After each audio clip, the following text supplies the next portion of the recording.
6 different. What's up, everybody? It's me, San Martin, and I am on the scene, and I brought these two with me, but you guys are going to want to stay and hang out because there's a lot of crazy, cool information that we want you guys to be a participant of. So without further ado, let's get this party started.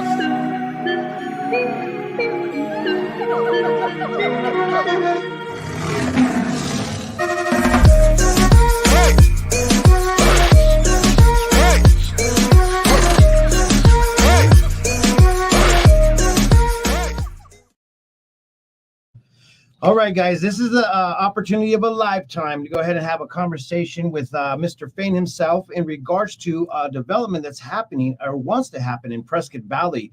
We were reached out to in regards to a comment that I put on Mayor Cal Palguta's page. And as you guys probably know, it's a conversational starter. So that's how this all started. And I brought Eric with me. And without further ado, tell everybody who you are and what makes you famous.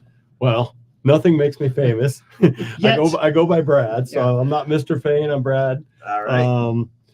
So we're a local family. We've been around the region for a long time. I'm 4th generation, born and raised in Arizona. My family has roots back to 1874 in Arizona, and we've always been tied to the land. We were farmers, we were ranchers, both cattle and sheep, and now we remain with our cattle operations and ranching, and we're also community builders, and that's the building side of it. And we use the land as our resource to help solve concerns and issues in the community. Mm-hmm. And the latest one we're tackling today is housing and attainable housing, and trying to provide a place where people who want to live, work, retire, whatever it is in our region, there's a place for them that they can afford to live, and it's obtainable. Mm-hmm. And these are some of the questions that are coming up right now. Prescott is working on their 2025 general plan. Mm-hmm. We were there yesterday at the open house where they had all these tables and all the things that we need to figure out and also help out in general for our next 10, 15 years. So the plan of attack is something that needs to be with people talking about these issues and these things. So we went onto the website. If you guys don't know, you guys can go to lakeshore650.com to go ahead and see some of the questions that people are asking. And that's what we did. But at the same time, there's a lot of questions and a lot of people out there like, stop building.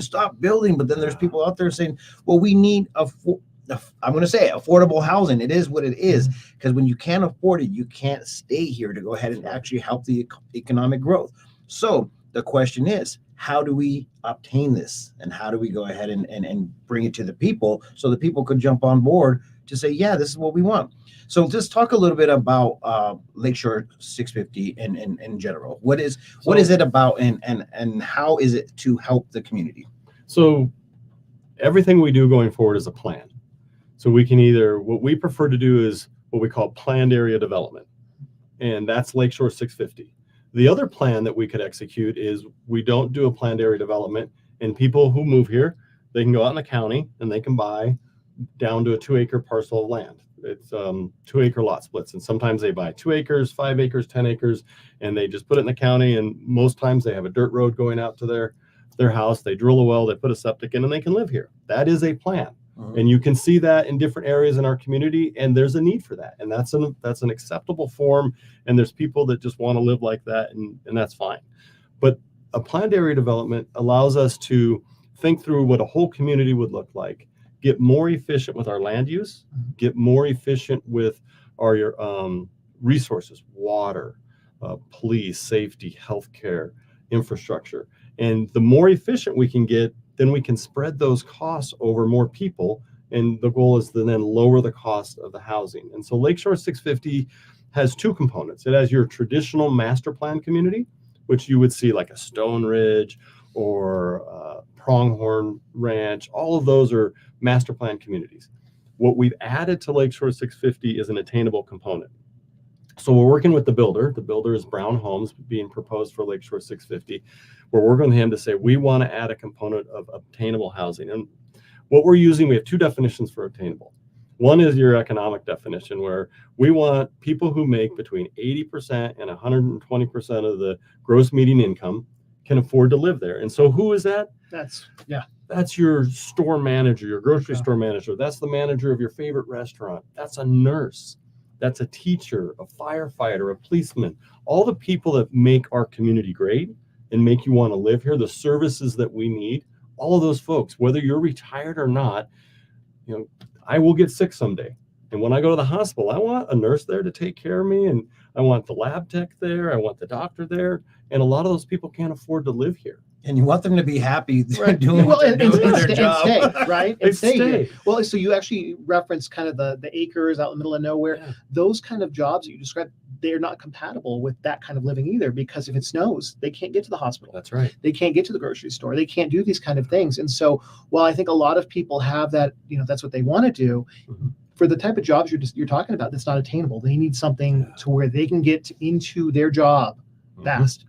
And that comes up to the other definition that we use for obtainable, which is kind of the social side, which is it's not fair for us to ask for people to work in this community. And let's use fire. Have a fireman be on call, and when we have a need for fire, for them to be there within minutes of our call, which they do. They have to track that. An ambulance driver, they have to be there within minutes. It's not fair for us to say, we expect that from you, but you can't live in our community. You need to live 30, 40, an hour away from in a cheaper place.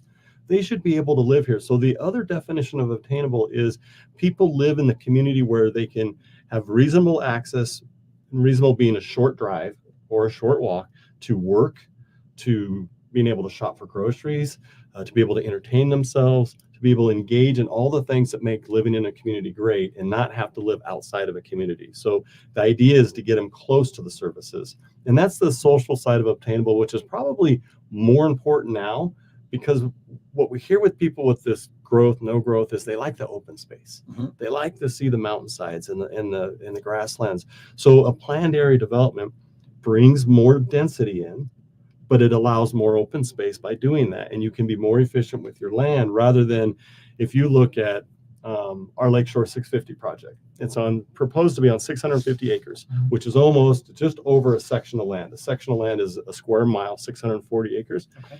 If we were to do that in 2-acre lot splits, that would take 5.5 sections of land. And how many people would that be? That'd be about 3,000 homes. Okay.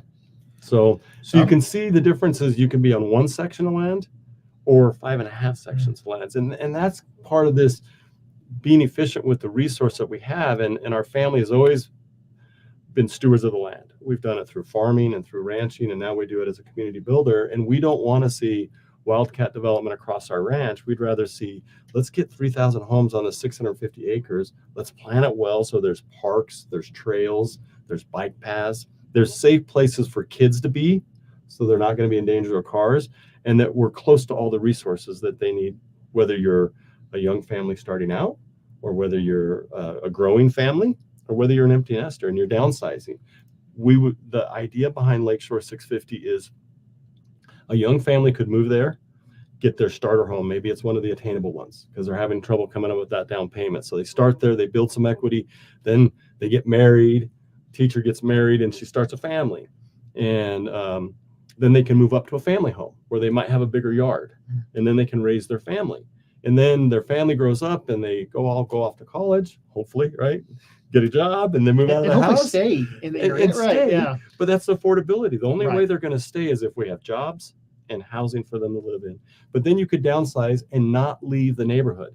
So as you go through your life and you build friends and neighbors and you want to stay near them, but you want your house to change. I don't need this big house anymore. I'm retiring. I want a smaller house. It happens. Yes, Yeah. but I don't want to leave my neighbors and my friends. And so I'm just going to move to the townhome, which fits me better, but I'm still in my neighborhood. Right. And to clarify, since it is master planned, that means that sidewalks are in from the get-go. You know, these kind of things are done. Like I know a lot of areas, Prescott Valley, Prescott, Chino Valley, It's it's never, it was never planned. well, and they may never get a sidewalk in their lifetime. Yeah. Like, and these things are painful for families now, right? I mean, So that's- it's yeah. bringing all that together. So yes, sidewalks are planned. And so the way we work that is where the vehicle is the primary concern, there's sidewalks on each side of the street. So like Lakeshore, Glassford Hill Road, Gurley Street in Prescott, you want sidewalks on both sides because the goal of that road is to move traffic back and forth. Right.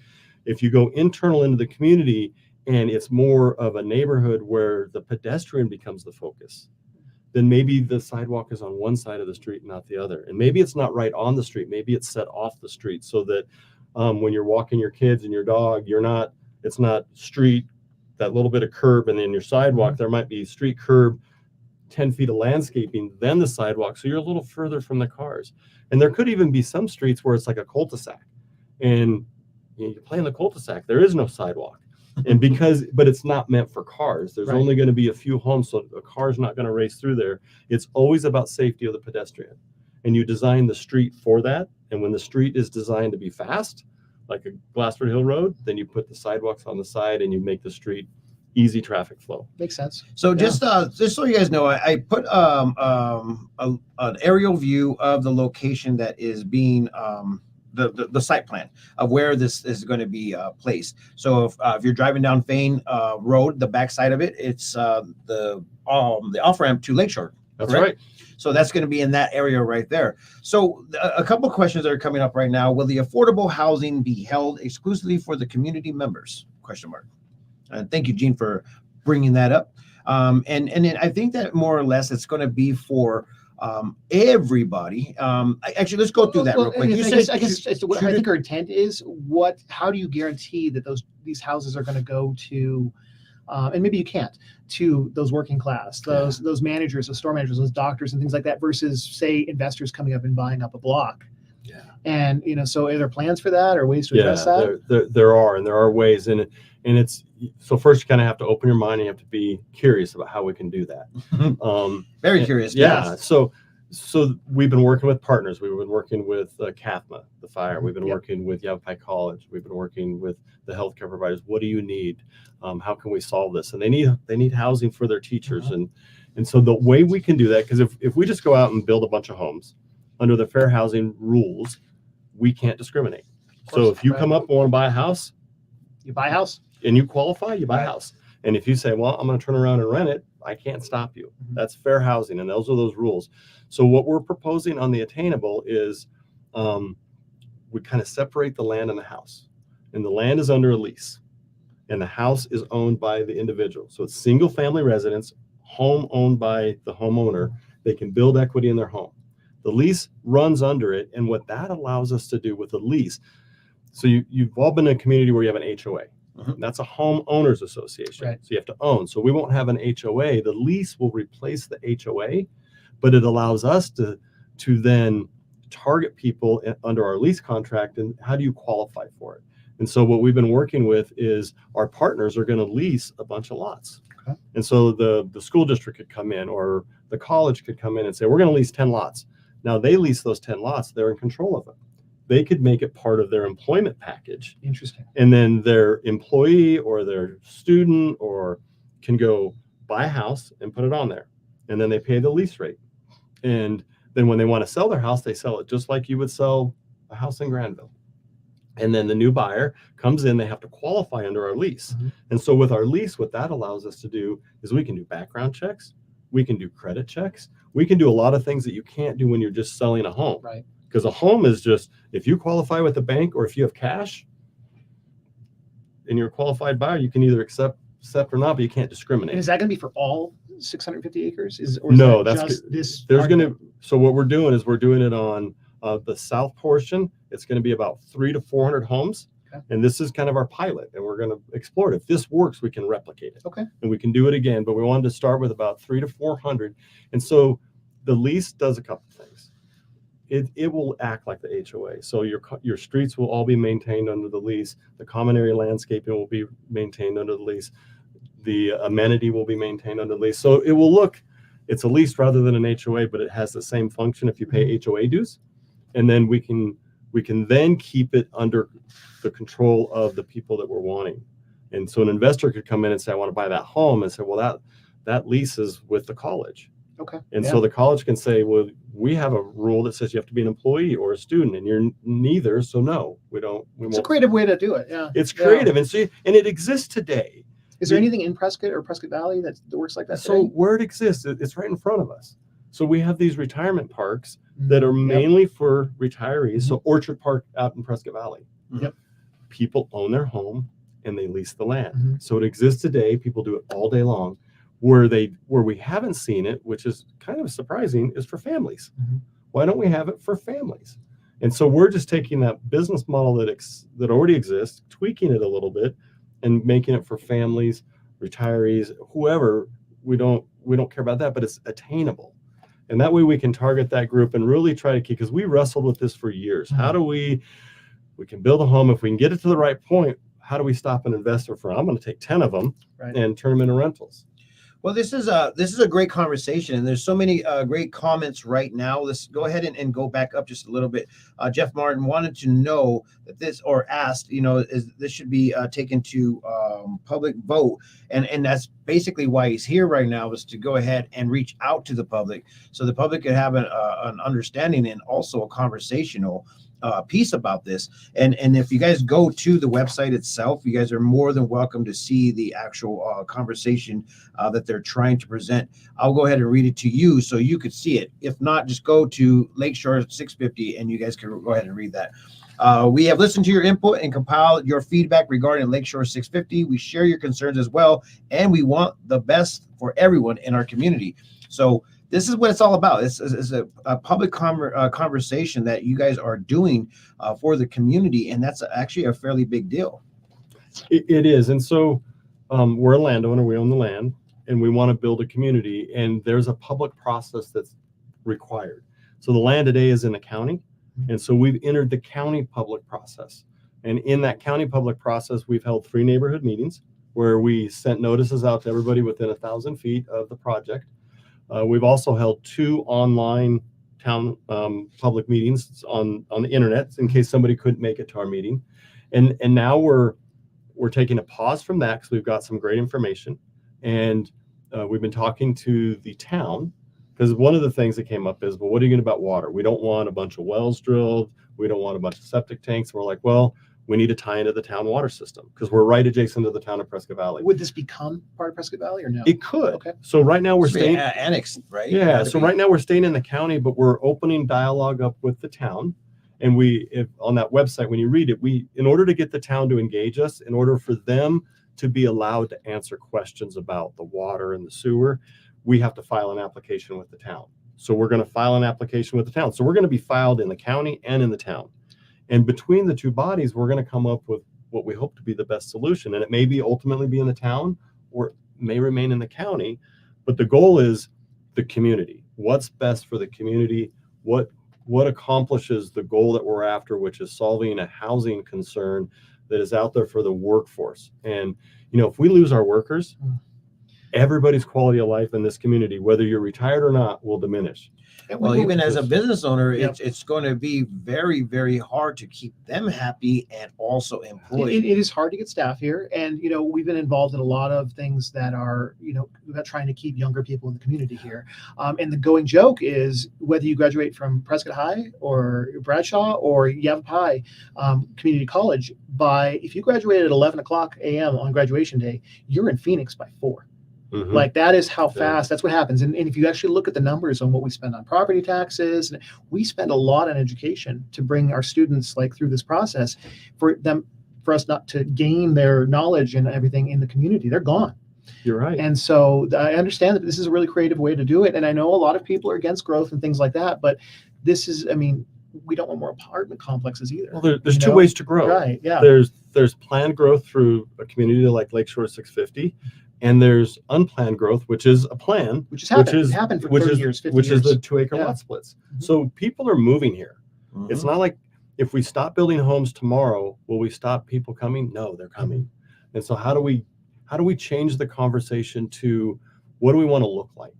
How do we want to grow? And when we were in our neighborhood meetings, people said, well, if we're going to grow, what we would like, number one, affordability. Mhm. I see too many families moving out. Yep. And the running joke, 'cause I grew up here, I was educated here, and the running joke when I was growing up was, this region, our greatest export is our people. Yeah. We export young people out into other communities because we educate them and then we Gone. send them on their way. Very quickly. We got to yeah. stop that. Mhm. We got to keep them here. And so I mean, I lost my train of thought. No, there, but- it's that No, important, it right? keeps Yeah, on, it keeps it on is. going. And I mean, just for instance, Eric had a scenario where he was renting out a house, but the house was not affordable for the person that was asking. That was a vital piece to our community as a teacher, as an educator, and as an actual athletic person that is, training the up and coming athletic people. And that right there, just like that hurts. Yeah. I was sitting in a restaurant yesterday, and all I could hear is just like, "Oh my gosh, I didn't make enough money." And obviously it's the end of the month, so I know for a fact they're stressing because the first of the Rent's month due. is coming, Rent's due. and so the stress and the strain is coming. I actually had a talk with another developer. I don't know exactly what his position was, but he was talking in regards to saying, well, if we want to make it affordable, I'm going to still use the word because it is the actual term that everybody's like, is it affordable? That what if the city was able to provide property that the developer was able to go ahead and build on that will go ahead and keep the price of living monthly like down to an affordable cost that will match their actual monthly pay, their monthly Well, their salary needs. salary, yeah. Somebody who's paying Yeah. attention to what the schools are paying attention to what the hospitals are paying, and being able to do so. So how does that equate into Lakeshore 650? Is this how it actually is going to be obtainable by the monthly cost of living there? Yeah, so great question. And so one of our goals is not to ask for a government subsidy. We don't want the government to buy the land and then give it back so we can put houses on it. Because I truly, I'm a capitalist at heart. Yeah. And I believe if you let the capital markets work at this, they'll find a solution. Mhm. And this land lease is one. There's probably others. But I believe the capital markets can solve it. And let me just put it another way.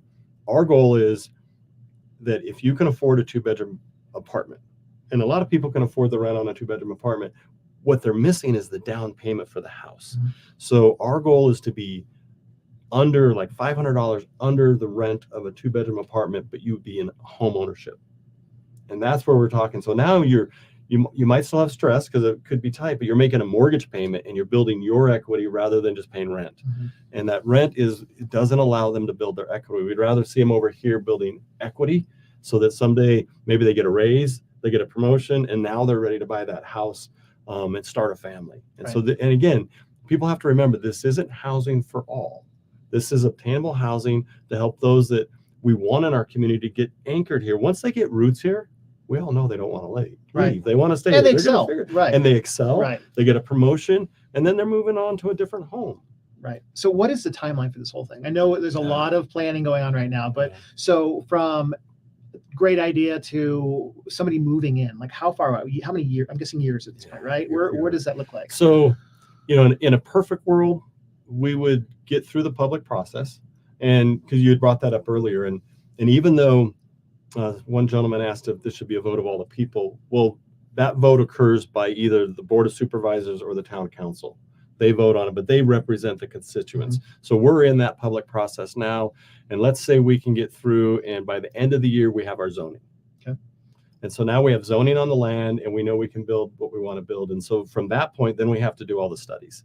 So we have to do the traffic impact study to make sure we care for the roads that already exist and the impact we're going to put on them. So Lakeshore would have to be widened. The traffic study will tell us how much and where we have to go with it. We have to do water studies to make sure we have water.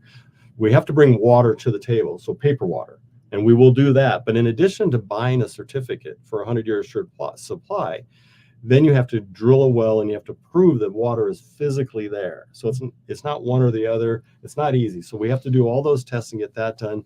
And then the engineering starts, the civil engineering to start planning the lots, the infrastructure, all of that. And so I would say in a perfect case, that could all be done next year.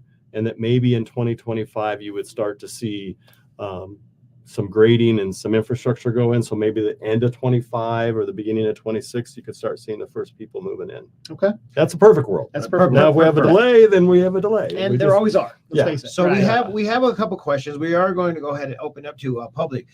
So how much would a lease run monthly? I think that obviously throughout the studies and also the final build out, you would be able to have that actual dollar amount. Yeah. Or do you have an idea of what that would look like? Well, so the idea now is $500 under apartment rental. So if an apartment rental is $2,200 to $2,500, we would like to see ourselves at $1,800 to $2,000 a month would be the mortgage and the lease combined. So that's a 3-bedroom, 4-bedroom house, or it'd be. So what are the sizes? So we're going to plan Okay. 1, 2, and 3-bedroom homes. Okay. And so a 1-bedroom would probably be just under 1,000 square feet. And then you could be like 1,200 feet. We're got to kind of keep it in that range. You get much bigger, it starts getting a little more expensive. What factors into the lease that I can't speak to today is all that infrastructure we got to put in. And so we don't have those costs yet, but that'll all be taken care of under that lease. It helps pay for all of that. And so the best way to think of it is if we have to be under what an apartment rent is, because we have to motivate people to be over there and to then start building equity. Well, there's a lot of also facts and questions that you have Sure. on the website. So if you guys want to go right here to lakeshore650.com, you're more than welcome to go ahead and see these questions. Let's just go ahead and pick one out. Hopefully you're ready for this. All right. You like, I don't know. You know it's gonna be quiz Pop time. quiz. Yeah. So don't pick the one for the water experts. There we go. Okay, so infrastructure questions. Who pays for the pipes to bring water to this development from Prescott Valley? Great question. So we do. The development does. So it pays for it in 2 different ways. One, we pay an impact fee. So there's all that when you build a home, every permit you pull for a home has impact fees. So they're for water, sewer, streets. Sometimes they have public stuff like police, library, open space. So you pay that fee, and that goes to the jurisdiction. So that's either the county or the town. And then we have to build our own roads. Okay. And so if we have to widen Lakeshore, we have to pay for that as a development. All the roads inside the community will be paid for by the development, and all of that gets wrapped up into the cost of the end home. And maintained by the lease and everything, right? Yes, and maintained by the Yeah. development, and like Lakeshore would be maintained by the town Okay. because it's town road. We would just be paying to widen it, and then it would be maintained by that jurisdiction. So once again, I know that you're already tapped in on this, and this is a question that is on the website, so you guys can go check it out. Will you drill a well? We're going to have to drill a well. So if we get our master plan community, and let's just say for a moment we tie into the town system, the town will require us to drill a well. Part of that is to prove physical availability. So as we drill the well, you can kind of monitor the aquifer, like where the water is, and then you can actually test how much pumping you can do. And that's our physical availability to make sure. So the civil engineers will get with the water folks, and they'll say if it's 3,200 homes, this is the demand.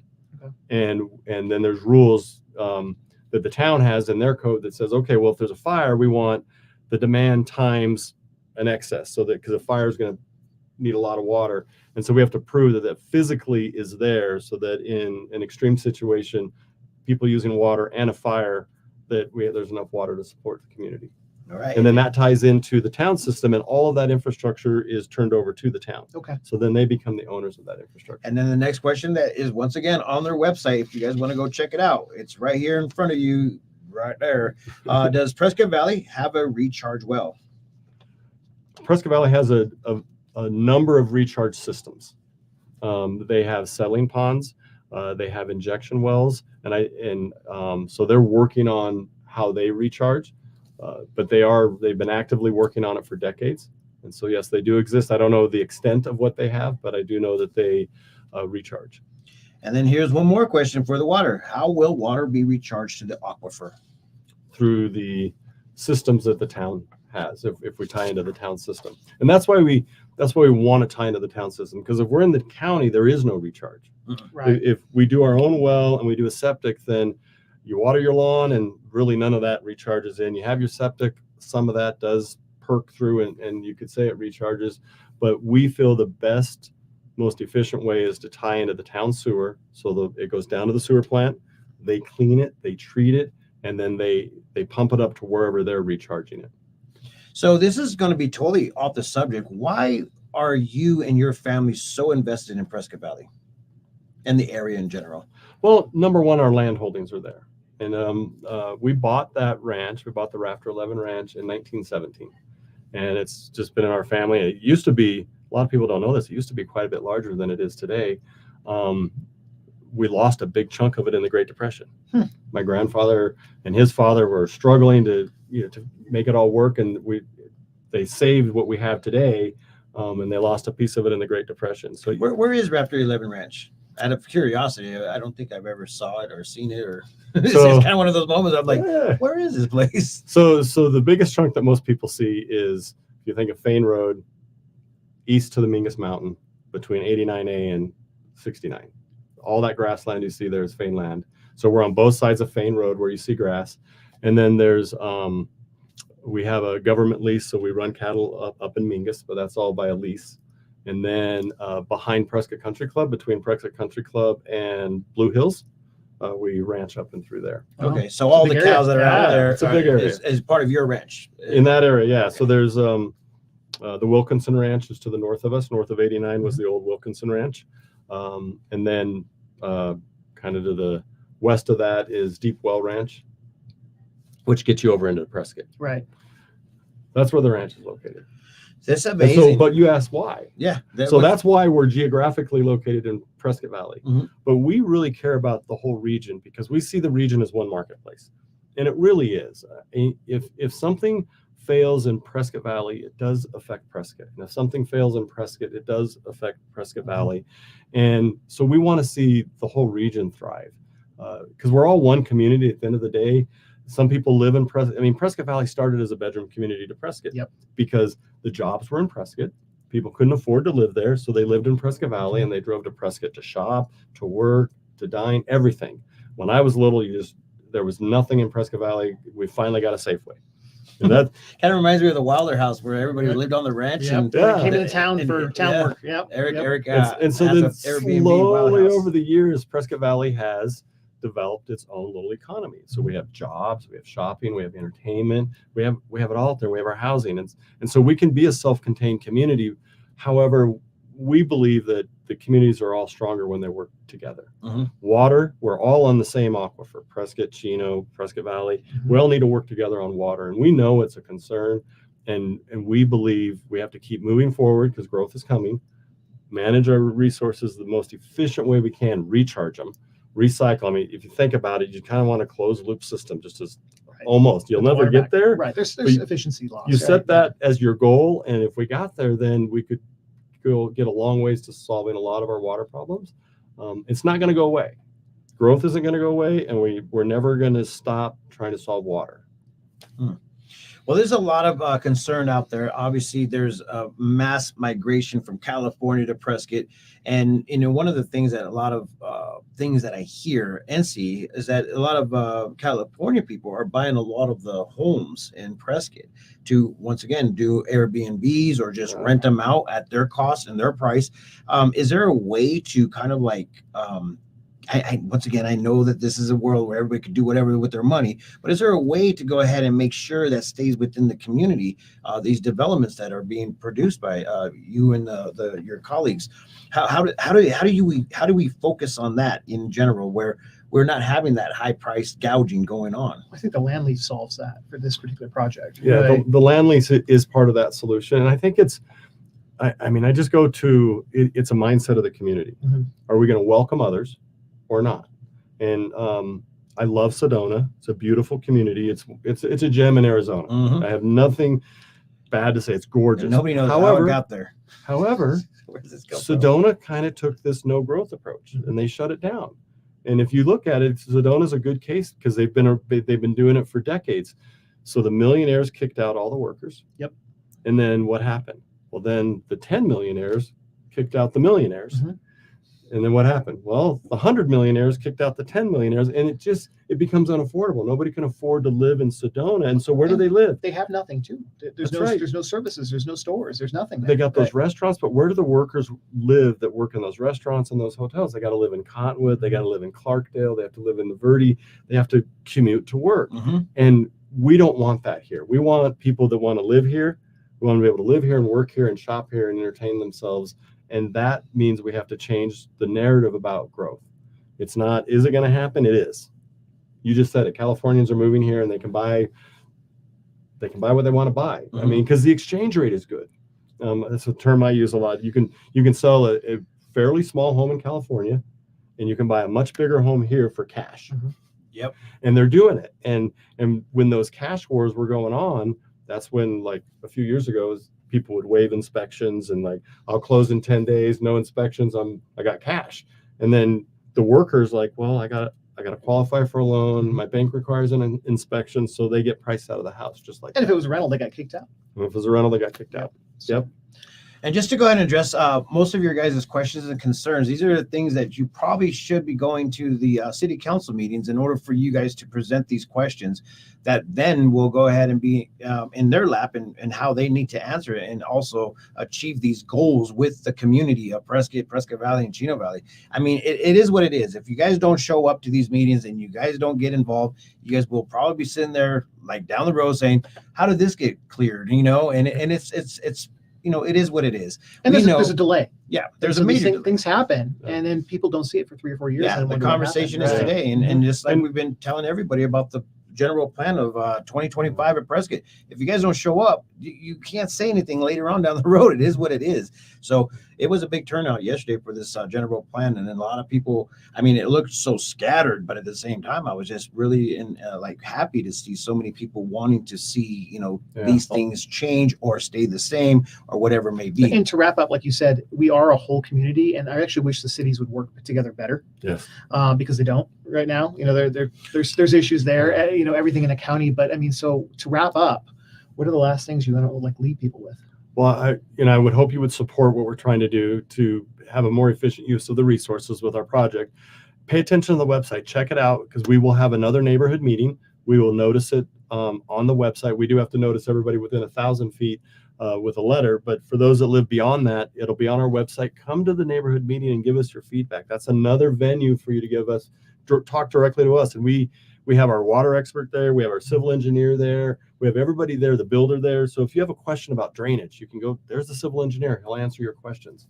And so you can really get great questions answered by the expert in the room at those neighborhood meetings. And this is a big deal. Once again, if you don't talk about it, you're never going to, be able to be the change that you guys are wanting. And everybody has an opinion, but the biggest one right now is to have the ability to keep workers involved in Prescott, to go ahead and keep the economic growth growing, or even just moving forward. I mean, like, once again, sitting inside of a restaurant and listening to the conversations that these waitresses are having, it's just like, it hurts me. And I'm like, how can I go ahead and actually be a service to them? Yeah. And the only thing I know how to go ahead and help through our channel is to actually give that restaurant or that business, credibility, and make sure that they know that it's alive and kicking. So you guys could go ahead and frequent it, and then keep on, paying into our economy. So it's keep the dollars here. It's a circulating circle. and churning. It's a circle that I needs mean, to keep A happening. couple of weeks ago, we had a restaurant in Prescott Valley that was closed on a Friday night, and the sign said, No staff. "No staff." Yep. I mean, pretty it's common. it's sad. That's what we're trying to prevent with moving forward with development like this. Is we want those workers to live here and be able to work. We want the restaurant owners, the store managers to be able to have their businesses open and thriving, and people to just, this is a great place to live. We were given a great climate. We were given, this beautiful setting. That was all given to us by Mother Nature. And how do we grow together and be a part of that conversation so we can do it positively? So to go ahead and hit on a final note right now, if you obviously have a stage, give a statement of whatever will come from Brad Fain himself in regards to how to address the community in whole. To keep them comforted, maybe. I don't know. Whatever you got, man. This is your time. Well, I guess what I could say is I grew up here. I'm fourth generation. I want a place for my kids and grandkids to come back and not only live, but work. I want them to thrive here. I want your kids and your grandkids to be able to live here, and I want them to be able to work. I don't want to be an exporter of kids anymore. I want to keep them here. I want to keep the economy thriving where they can do what they love, but do it here. And, our word is we're always going to live here, and we're going to have to walk down the street after a project's done. So we want to be proud of that project and represent the community well, because we're not leaving town after the project's done. We're going to be walking down the street, and I want to walk into that restaurant and have people say, that's a nice project. I appreciate it. And I love living there. And It's a big deal. It's a great Yeah. note. Yeah. It's a very big deal. And thank you for coming out and actually addressing some of these questions. And above all, thank you for the staff that you have to go ahead and reach out to a comment that was on, Mayor Palaguda's page. It's just like, that was kind of out of the blue. And I'm like, well, let's go ahead and let's talk about it. Let's go ahead and Yeah, set it in front of the appreciate audience and make a difference. And a lot of you guys really do have a lot of questions, and I saw all of them. I swear there's going to be addressed. And then you might get an email as well in regards for you guys to either A, support it, or B, have questions to go ahead and present to them so they can actually work with it. And this is how conversation and this is how community is supposed to work. Through conversation and communication. And if you guys don't do it, then you can't say nothing about it. Yeah. Don't be that person in the background saying, why? If you weren't there at the dang planning committee. So with that being said, I appreciate you, my friend. Thank you for coming out. Very much. And Appreciate hey, it. I gotta, Thank you you guys gotta see this man's hand. He is a working man, and I'm kind of jealous. I'm like, man, I better go start working again. But then, with that being said, guys, I'm out of here. Peace, love, and happiness. Let it not be war. And remember, love always wins. We'll catch you guys later.